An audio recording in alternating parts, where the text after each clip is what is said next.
Welcome in, everybody. Welcome in. Come on in. Come on in.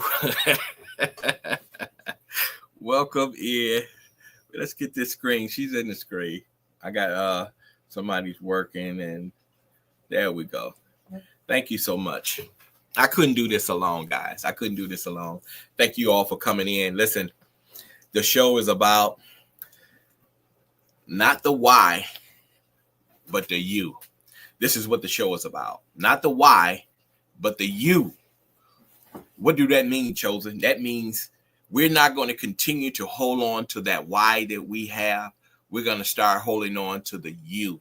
And that means that the you is that you're making accountability for yourself. You're figuring out these problems and things that come along in life and saying that it's not your fault for things that's happening, why this had to happen. And sometimes when we use why this had to happen, we're putting ourselves in that space saying why it didn't happen. We figured that we could have did something different or to change the outcome of the situation. Well, I tell you, in order to change the outcome of the situation, it's not the why, it's going to be the you. You have to change it. And how did I change it? And I'm telling you from the experience that I went through and how that, I was dealing with the why.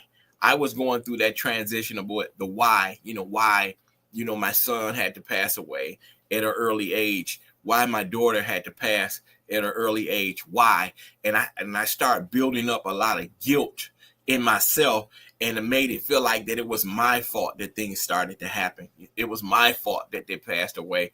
And that created a lot of mental health. It created a lot of, grief. You can never move on because you're holding on to that why. Well, I had to go through counseling. I had to go through therapy. These things were really dramatic in my life. And I had to find out it was me, which is the you. I had to fix it. I had to heal myself. And I started, in my healing journey, where did I start at? I started on my knees, and I started with bended knees and lifted hands.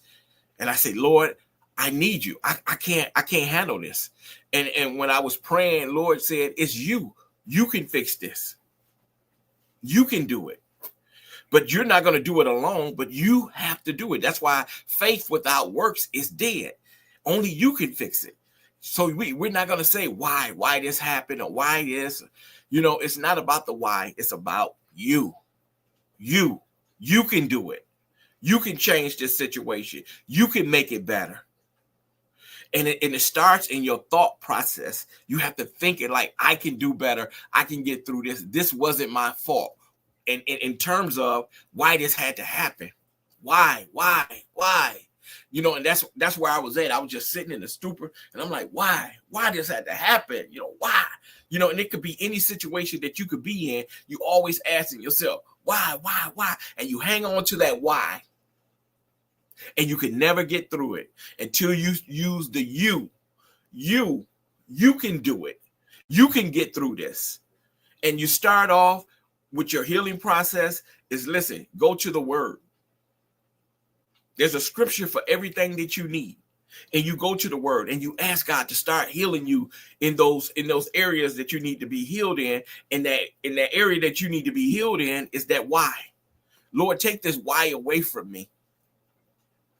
Because you couldn't change anything that happened.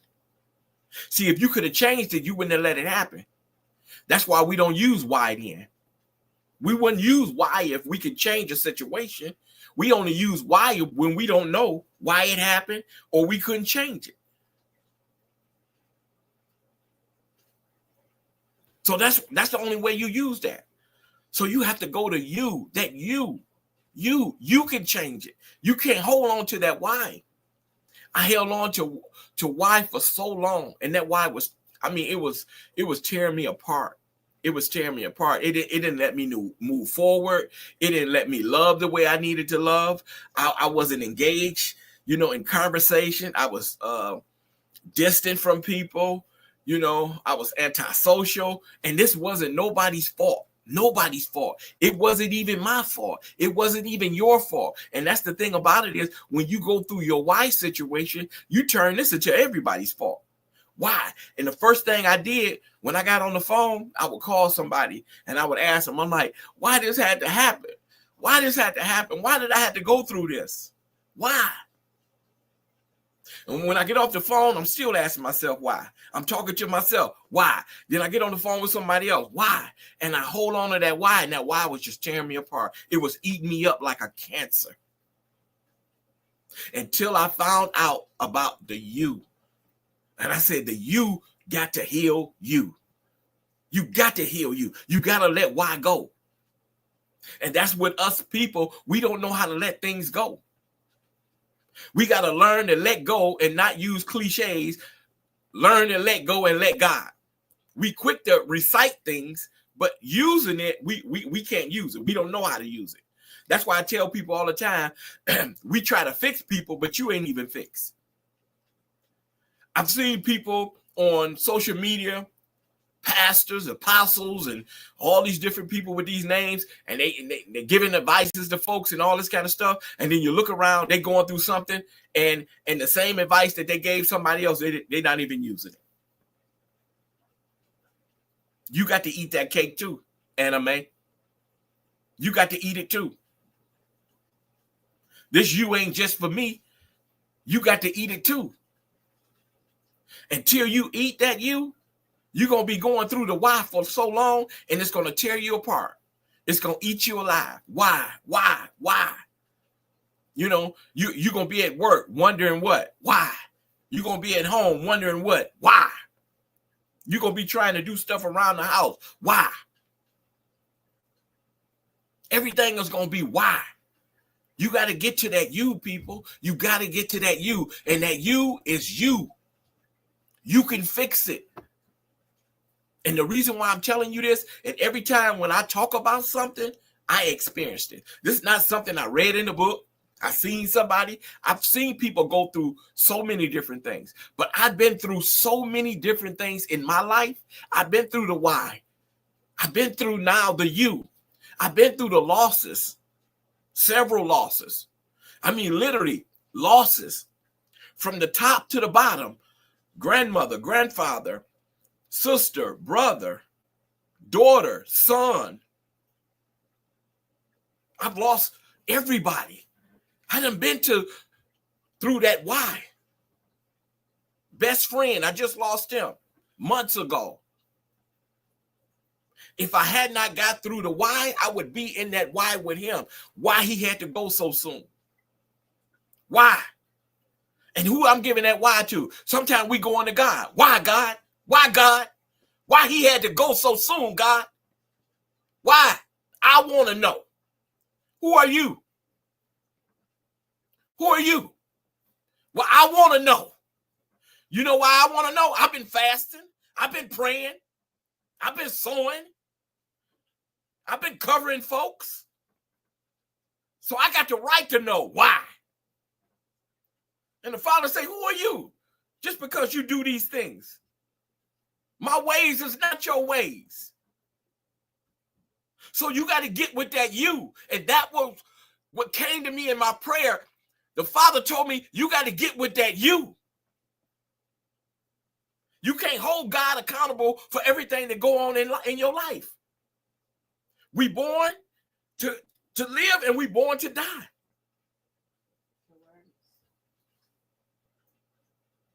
So when you really gravitate to the you and start building on the you and saying, okay, I don't understand this. I don't understand this. I'm going to pray on it and I'm going to ask God to work it out. See, things that we can't fix, even in life, things that we're going through in life that we can't fix, what do when you can't fix it? What's your solution when you can't fix something? First thing it is, I've noticed with people that I know, nervous breakdowns, stressed out, in the hospital. How? I've been through it too. I've been through it. Hello, people.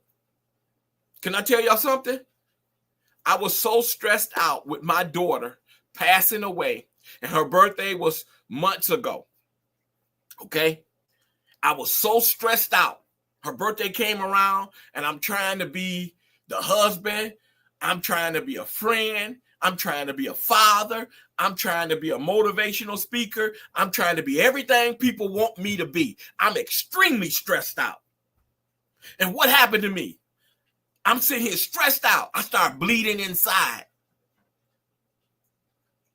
I started literally bleeding inside. I had to be rushed to the hospital. I had to be admitted in the hospital. I was literally stressed out. That's when they say stress will take you out. I'm telling you, I've been there. It almost took me out. Stress. Y'all ain't never been through, some of you all been through the intensity of stress. We hear about it and say, well, stress will take you out. I didn't know how strong that stress was until I went through it. The losses. And I began to bleed inside. And I'm like, I'm bleeding inside. What's going on? Heart started fluttering. Had to be put on the heart monitor. Hooked to all these things, trying to get the blood out of me. I'm bleeding inside. Stress. I couldn't fix that. And I say, Lord, what must I do? I couldn't change that situation. And that's what I'm saying. We always try to fix something that we can't fix. But the stuff that you can fix, you don't fix it. Do it make sense? Things that you can fix, you don't want to fix it. The stuff that you can't fix, you try to fix. We can't bring people back. That's what I wanted to do. That's what I wanted to do. I wanted to bring her back. I wanted to bring my son back. I'm like, Lord, you resurrected. Resurrect them. Bring them back. Angry. Why? Father, why? What did I do? And then that's what I'm telling you. You start to hold yourself accountable. What did I do for this to happen? It wasn't me. And it wasn't you. Things happen. And we're not accountable for the things that happen. We got to be accountable. We go back to what? The you. You got to be accountable for you. That's why you can't get nobody in heaven or hell. It's you. You got to start trying to be the best version of yourself. You. Get you together. Even in a crisis, you got to get you together. How you going to tell me to get in there, get myself together, and I'm going through a crisis? You got to do it. You got to do it. If you was a first responder and you got to go in a burning house, you can't think about your family now. That's your job. You got to go in there. You got a family at home. You got kids. But somebody in that house. And this is what you trained to do. You got to go in. You got to go in there. So you got to fix you. You got to, no matter what you're going through, or you won't survive. We're in a season when we say we are in some serious, perilous times. We are. The world is literally changing right before our eyes. And I'm not talking about computers and all this stuff. I'm talking about in the spiritual world. I'm telling you, things are happening and we just overlooking things going on with our lives, but we're not focusing on God. We're not focusing on what we need to do. Everybody want to be healed. Everybody want to be healed. Everybody want to go to heaven. Everybody want good health. Everybody want wealth. What are you doing?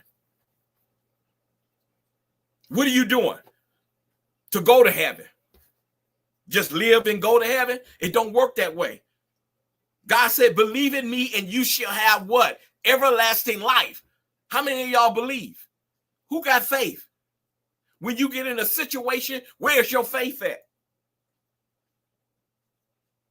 That's your test. When you're going through something, where's your faith? Do you not believe that I can bring you out? Didn't I bring you out of all this other stuff? You think that I'm gone now with the powers that I have? I've never left you. You got to have the works. You got to put in that work, and that work is you. Faith without works is what? Dead. We say it because it's cliche. It sounds good. You got pastors and preachers and all this kind of stuff. They get on here preaching this stuff. Faith without works. Weeping may endure for a night. Joy come in the morning. But you wake up and you all jacked up. You get right back on drugs. You get right back on weed. You start doing the same thing. You start hanging out with the same people you was doing. Ain't nothing changed with you. But I'm going to tell you the good news, people. When they say weeping may endure for a night and joy come in the morning, I'm going to tell you what the joy is when you wake up, even though you got your same problems that you had on yesterday. You woke up with God. That's the joy.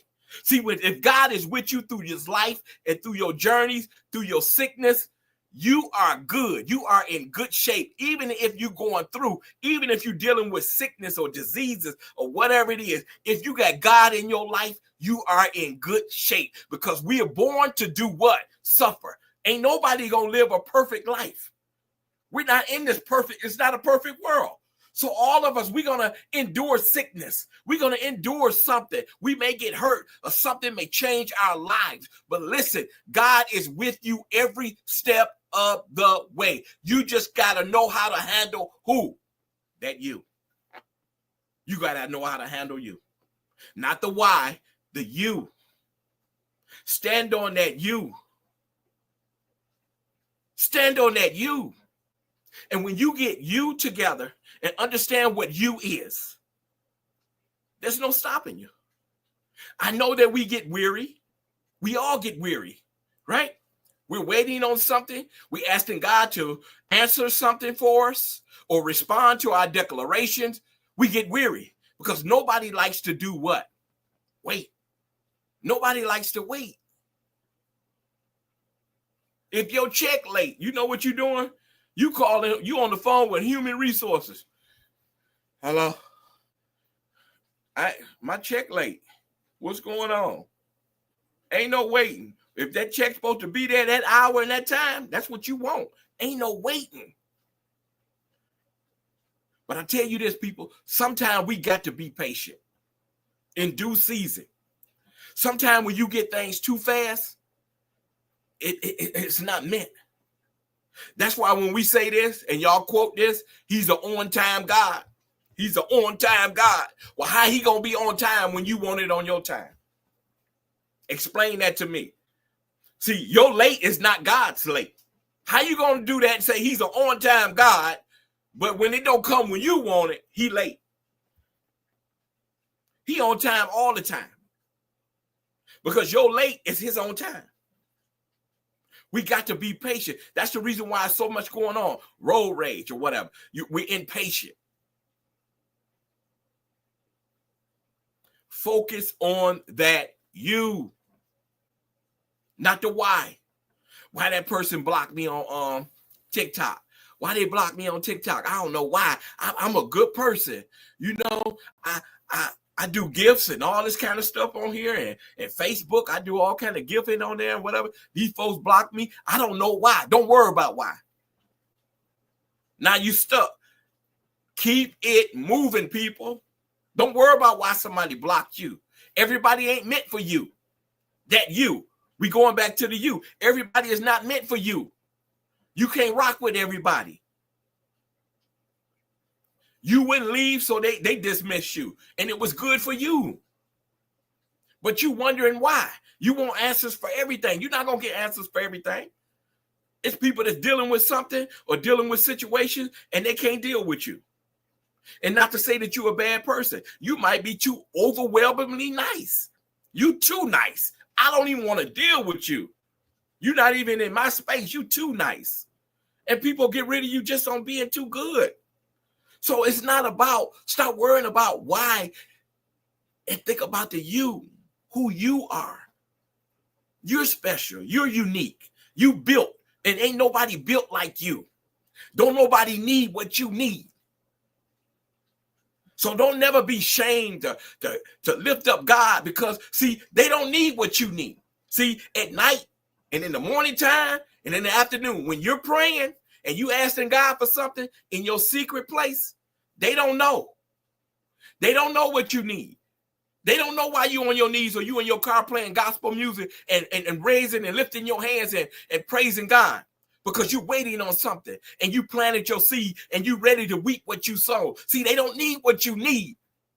So stop being shameful. See, people don't come in lies because they don't need what you need. See, I go places where I can get filled up. Because, see, I know what I need. I need a blessing. I need a miracle. So I'm going to go in these places where God is doing miracles. And the people are fellowshipping. And the Spirit is saying that, hey, go in there. See, you go in unfamiliar places where God is not blessing in there.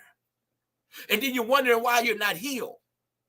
And you're wondering about the why I'm not healed. We go back to the why I'm not healed, because you're not in the right place. You are not in the right place at the right time to get what God got for you.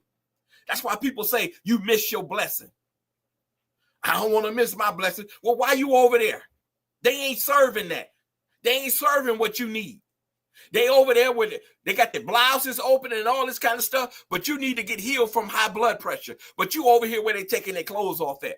How can you get healed? How can you be obedient to God?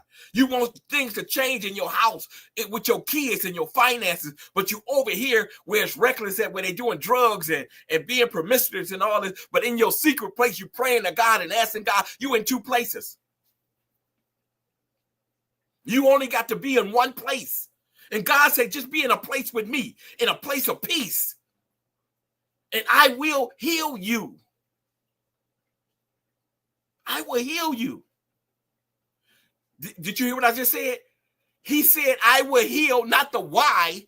I will heal you.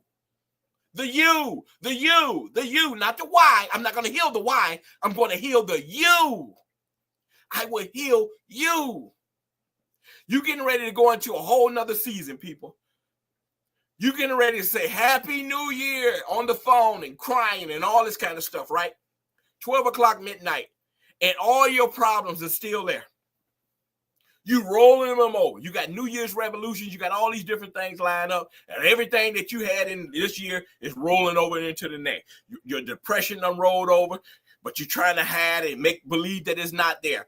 How is God going to work on that if you're not trying to work on you? You in these bad places. That's the reason why these kids is up in a roar. The parents, they're not working on them. The kids see what the parents doing to them. Then they say, hey, I might as well do this to me too. And that's the you. We got to be an example. God is watching us. If you want to get blessed, you watching your neighbor get blessed. You watching them build their house. You watching them get this. You watching them do this. And you watching proms and all this stuff out here in the streets or whatever. And you looking around and you like, Lord, I'm just asking you to heal me from high blood pressure. That's all. Look at what you're doing to all these other folks. You blessing them and they look like they're in good health and all this. I just want to be healed from high blood. That's all, God. I just been praying and I've been fasting or whatever. You ain't been working on you. When you work on you, you're going to give God all your attention. And I know it sounds selfish because we're going to go to work. And I want you guys to be able to, articulate this, right? You're going to give God all your attention, not to say that you're not going to go to work and do what you need to do, attend to the kids, the husband or the wife and things like that. But you still got to give God all of your attention. You want to be healed. That's the thing about what we do is we transition what we do to our spouses and our kids and to our siblings and our sisters and brothers and things, and we use it against God. We want God to do these things because we're mad at our sisters and the brothers and our mama. We mad at God, and then we want God, look, God, go ahead and fix this. I know I ain't doing this and I ain't doing that, but just work it out for me anyway, God.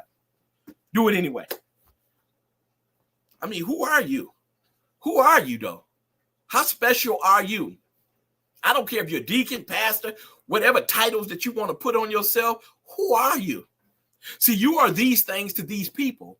I'm going to say it again. You are these things to these people. You're not pastor to God. You're not apostle to God. You're these things to these people. God is saying, who are you? Who are you? Who are you? To just think that things supposed to just happen. Work on that you before you start trying to work on somebody else or work on the why. Chosen, been working on you. I've been there. And that's the reason why I came on today with this show. I've been there. What I'm telling you is I've been through the why and the you. Like I said, I literally was bleeding inside. I was hospitalized and I was bleeding inside because I was doing the why. And the why put me in the hospital.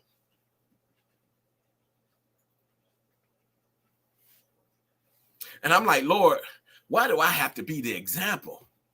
There we go again. Why? But why not you? But it's not okay to lose your faith. Why not you? Many were called and few were chosen. Everybody wants to be chosen. And we all are chosen for something. Okay? We're all chosen for something. We're all chosen for something. But when we get down to the nitty-gritty, when God really needs some work done, when he needs some real work done, and you got to go in these places, many were called, but only few was chosen. It's like picking people out to be a juror. Everybody can't go in there because it's conflict of interest. They talking about something that you've been through and you didn't like what happened. They said, well, no, we ain't gonna use you because you went through this with that. So yeah, no, we can't use you.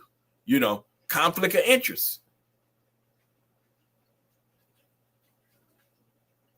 You got to start working on you being the best version of you. So when situations occur in life, as we say, and we adopted this, when life is life in you, that you understand that, hey, listen, it's me.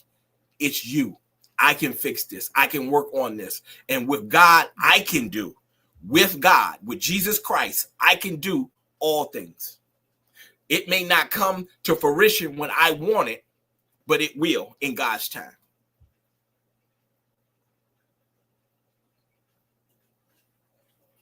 So I just wanted to bring this show up because it was significant to my heart because, you know, I went through it and I suffered.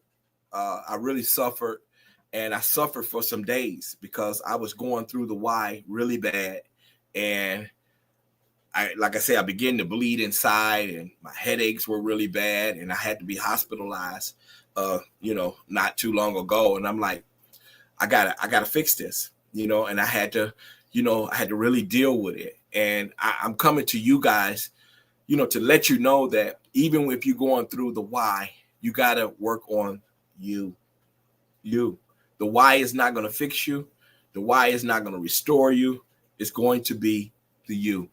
And I just want to say thank all of you guys for coming in, being a part of this. I will have other shows lined up. And I appreciate you guys. I'll make the content for my next shows. I appreciate you guys. Listen, you guys are truly a blessing.